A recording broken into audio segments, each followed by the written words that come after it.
Now, since the 29th of May 2023, President Bola Ahmed Tinubu has had the responsibility of being the Commander-in-Chief of Nigeria's armed forces and executive powers over the nation's security architecture. Now, some of these days have been turbulent and, of course, many peaceful.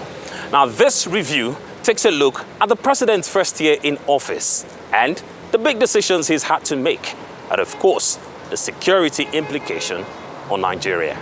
Nigeria faces a number of security challenges. The military has been fighting a war against insurgency since 2009. There are clashes between farmers and herders. Kidnappers fill their pockets with ransom extracted from innocent citizens. And as secessionist voices rise, every fabric of the country is being called into question. When it comes to economics, Nigeria has struggled to meet allocated quotas of crude oil production in the Niger Delta because of vandalism and institutional corruption. Illegal miners are working with bandits to loot entire communities so they can access mineral resources. It's not just people who pay the price for this violence, but the environment too. But analysts say the biggest challenge facing the government is how to deal with a growing population that has a shrinking income and a proliferation of illegal weapons. Well, as a security professional, the science worries anybody, worries me. The indices on the ground is not very good because when you have a community or a society where the citizen is under intense pressure and much resources are available to criminal people, and there seems to be no hope. People are hungry, people are angry, people are frustrated, people are tired. There is no hope. Cost of living is out of the roof. There is no food on the table, and there are no jobs. So the citizens are stressed. This creates room for people who will not have thought about crime because they must survive to think of how to survive within the context. Tinubu promised renewed hope during his campaign. Once elected, he prioritized security, appointed new heads for the armed forces, police and some of the paramilitary services. Just days after being sworn in, a former police officer, Nuhu Ribadu, took the helm of the nation's safety, becoming the National Security Advisor. His appointment was well received, with analysts saying demilitarizing the country's security architecture will help return the responsibilities of security back to the people. Nigeria's economic woes are adding to its security issues. Inflation rose to 33.69% in April, the highest it's been in 2 decades. That's triggered an increase in unemployment, soaring food prices, and a shrinking income despite the government's social investment plans. It means crime is on the increase. Police have responded with initiatives like establishing a special tactical squad in some states, recruiting more officers and acquiring more equipment.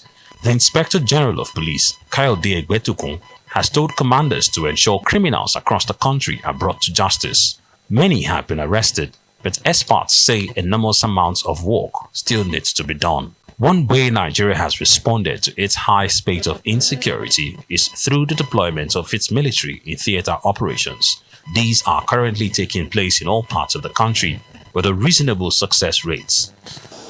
You are all aware, because it was news then, the 2023 supplementary budgets that have seen huge allocation to the Ministry of Defense, thanks to Mr. President. That has helped us procure and upgraded a lot of our equipments. Time will not permit me to rail them out. But that has also enhanced our efficiency and has boosted the troop morales. Because of the synergy, we were able to neutralize more than 9,300 bandits and insurgents. About 7,000 arrested, while we rescued 4,641 victims of kidnapping. That is in just 1 year. We have also arrested 4,882 assorted weapons and 83,900 assorted ammunition just in 1 year. And among those that we neutralize are bandits that you hear, are bandits commanders that command hundreds of foot soldiers. From the northwest to the north central, banditry and farmer-header clashes conflate two underlying problems: ineffective law enforcement and the crisis of ungoverned spaces, particularly in northern Nigeria. In Plateau, Benue and Taraba states, herdsmen continue their deadly attacks unabated, while in Niger, Kaduna, Kogi and Abuja, bandits have continuously filled their pockets with money from ransom. Despite the continuing attacks, the military says a number of kingpins leading the bandits were eliminated this year. Significant commanders killed include, but is not limited to, the following names mentioned. Famously known as Abubakar Minor, was the head of ISWAP. We took him out. We also took out another Haruna Isaiah Bedin. Others that were taken out include that Bezeri was a notorious terrorist who operated along Bilimgwari Forest in Kaduna State, as well as along the Abuja-Kaduna Highway. The names like Ali Kawaji, you all know him, has been neutralized. Notorious Damina has been neutralized. Isiaku Bateri, neutralized. Bello Dangote, Osani Dangote, neutralized, and post a lot of others. We have neutralized no less than 20 commanders that command armies of insurgents and terrorists. Just in 1 year. One area screaming for presidential attention is the issue of safe schools. Abduction of school children has become common in Nigeria, especially in the north. In 2024, there have been more than 6 school abductions with more than 200 students abducted in the process. That includes in Kuriga in Kaduna State, Sangaya students in Sokoto, and the Confluence University of Science and Technology in Okene, Kogi State. The continuing kidnappings have led to calls for the government to implement the Safe Schools Initiative it originally launched in 2014 with initial funding of $10 million. The Safe School Initiative was a program that was spearheaded by Gordon Brown when the Chibok girls were taken. And that program was essentially to ensure that there was continuity in learning, that children that were affected by conflict continue to learn in other areas and with other forms. But that since have lapsed. And now after the National Plan for the Safety of Schools in Nigeria was launched in 2022. We now have a new program that is an organized program, an organized plan that focuses on how to protect schools. So what we now have currently is the Safe School program. And the interesting aspect of it is this is the first time Nigeria government and people have a well-structured plan that involves everybody, that involve every segment of society to address a security problem. And I call this, or we call it, the whole society approach to protecting of schools in Nigeria, in which from the child that is in the school community, the host community, the non-state actors, security agencies, community leaders, vigilantes, hunter groups, the military, security agencies, everybody is structured and is being mobilized to support the protection of children in school, so that everywhere in Nigeria, no matter what happens, children will continue to learn. And in some cases where it becomes impossible for learning to continue, under this plan, there is provision to ensure that those children are taken from where that area that of insecurity to places where they can continue to learn. So, and then the big elephant in the room, scarcity of funds. Recall that in 2024, the government did not budget anything for the prosecution of the program. So we have a plan. The plan implementation have started, which ultimately we believe will help significantly to address issues of insecurity in schools. But definitely, you can't achieve this without the availability of funds. In the south of Nigeria, it's oil thefts and vandalism of pipelines that's become the biggest issues. According to the Nigeria Extractive Industries Transparency Initiative, Nigeria loses about $7.3 billion annually to oil thieves and vandals. But the security operatives say it is making progress in curtailing the activities of oil thieves. More than 565,000 liters of stolen crude were recovered in the first quarter of the year. 16 illegal refineries were closed down and 25 suspects arrested and their vessels impounded. The sabotage contributes to Nigeria not meeting production quotas.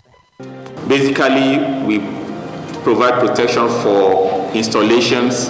We carry out patrols to ensure that pipeline carrying crudes are not tampered with. At the same time, anywhere we see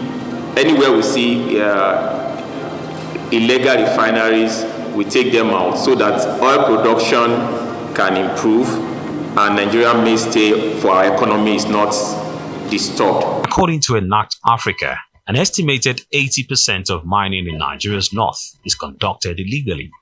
Government crackdowns have been unsuccessful, with worrying trends continuing, including the trade of illegally mined gold in exchange for weapons. Environmental issues such as water pollution, deforestation, and poor soil fertility are also concerns.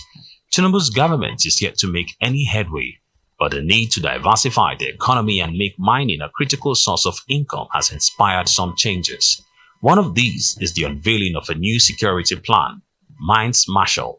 The Minister of Solid Minerals Development, Dele Alake, says the 2,220-man squad is tasked with seeking out illegal miners and all those who flout the nation's mining laws. By the time we are done with all of these efforts and inputs and policy initiatives that we are putting in place, trillion of naira will just be a child's play. We'll be nudging the trillions of dollars. Already, we are embarking on aggressive and proactive promotion of Nigeria's endowment to foreign investors. And in fact, we are combating illegal mining, like I said. Despite these achievements by the military and other security operatives, there were major setbacks, particularly in terms of casualties. Within August 13 to 14, 2023, 36 soldiers were killed in combat and an air crash in Niger State. 25 of the soldiers had died during an ambush by terrorists around Zungeru General area. The casualties increased when a NAF helicopter on a casualty evacuation mission crashed, killing 11 others. There was also the gruesome murder of 16 soldiers in Ukwama community in Delta State during a peacekeeping operation on the 14th of March. Still in the month of March, the Nigeria Police Force confirmed the deaths of 6 officers killed while investigating the disappearance of 3 colleagues in Delta State. The police also say they are yet to find 6 others missing during the operations. There were other incidents across various theaters where soldiers fought gallantly and paid the supreme price. 1 year after President Tinubu was sworn into office, most of his promises on security are still unfulfilled. As part of his manifesto, Tinubu released an 80-page policy document that highlighted an 8-point agenda. Top on his priority list of action plans was national security. The president said security is the bedrock of a prosperous and democratic society. He promised his administration would make it a fundamental responsibility to protect the lives and property of its citizens by mobilizing the country's national security, military and law enforcement to protect all Nigerians from danger and from fear of danger. The promise is far from being kept. During his campaign, Tinubu said he would enact police reforms focused on community policing, and maintaining law and order through crime fighting and prevention. This is far from being achieved, with no concrete plan by the presidency on which way to go. I think, the ideal thing really is for the Nigerian police to be the lead agency in international security operations. And what this means is that they are the first responders, or they ought to be the first responders each time there is any security fraction within the country. So, but it is only when such fraction, such challenge is beyond their capacity to deal with that the military is invited, to assist in stabilizing the situation. When that is done, the police holds the ground and the military moves on, either to the barracks or to another theater of operation. But that's not the case now. The case now is that the military is, doing the entire thing more or less. So meaning that the last line of defense has become the first line of defense. It's an abnormality. So we must get it right. I'm hoping that Mr. President, will use that political will to insist that the Nigerian security architecture, the way it was designed, should be restored, so that the police will take a lead. And they can only do that when you create their capacity, when you motivate them, when you improve their welfare conditions, when you buy more platforms for them and give them the weapons they need to do the job. Put more fruits on the ground, recruit many policemen. We have enough men who can do the job. So why do we now overstress the military? Why do we overstretch them? As we're talking now, the military is deployed in 36 out of 36 states of the country. So they are clearly and apparently overstretched, but thankfully they are not overwhelmed. But if we are not careful, time will come when they will be overwhelmed, because you have to consider their numerical strength. He swore to free up officers by transferring VIP security and the provision of security for government buildings, installations, and other critical assets to the Nigeria Security and Civil Defense Corps. A large number of the Nigeria Police Force is still actively deployed to VIPs. As part of his action plan, Tinubu said he would equip the armed forces with more modern hardware and needed technological support, and that the police would take over responsibility for internal security. There has been significant progress in terms of equipping the force, but the military is still actively involved in internal security. I think that the Nigerian military have done well so far under the circumstances they found themselves. This is an institution that is clearly overstretched, because of the internal security operations they are engaged in. As we speak today, they are deployed across the country. In the Northeast, they work under the auspices of Operation Hardin Kai, dealing, confronting the ISWAP and Boko Haram terrorists. In the Northwest, they have Operation Hadarin Daji that deal with all these bandits and kidnappers that is troubling that area. Then, of course, in the North Central, you have Operation Weststroke around Benue area, Operation Safe Haven on the Plateau, dealing with all those issues around there, headers, formals, ethnic, ethno-religious crises and stuff. Then, of course, in the Southeast, we have Operation Udoka, confronting, the agitators and non-government and all those security issues around that axis. Then, of course, you have in the South-South Operation Delta Safe, the JTF that's confronting oil thieves and those who attack our maritime assets. Then, of course, in the Southwest also you have some level of military deployments to handle some of the issues around there. So you can see that clearly the Nigerian military that fared well. You can imagine the multiplicity of these challenges that they're leading. I'm expecting that time has come rather, when we support, when we kind of relieve them from some of this. How do we do that? We do that by building the capacity of some of the security agencies to be able to, increase their internal security operations efforts. There's no longer time for, the entirety of the operation to be what they call VIP protection. I'm talking about the Nigerian police. The Nigerian police ought to live beyond, do more than that VIP protection we see them do every day. So the fact that you have about 60% of their strength doing VIP protection is an anomaly, and it has to be corrected. And it will only take political will to do that. Nigerian police must play active role, in this effort. It doesn't look very good, situation doesn't look very good, except, of course, like I said, the president prioritizes. I hear they prioritize security, but we are not seeing it. In terms of policies, in terms of the body language of Mr. President, because if you have a country that is under this kind of security crisis that we are in, it's not that people do not realize the magnitude of the crisis that we face. But if we are in this kind of situation, then the commander-in-chief, you will have seen that his body language is that of a commander-in-chief whose country is at war, because we are actually at war as we speak. Now, President Bola Ahmed Tinubu has 3 more years in office. Now, the question now is if he can make the most of that time, fulfill his promises, and end the worst of the nation's security crisis. Ferdinand Duroha, Arise News.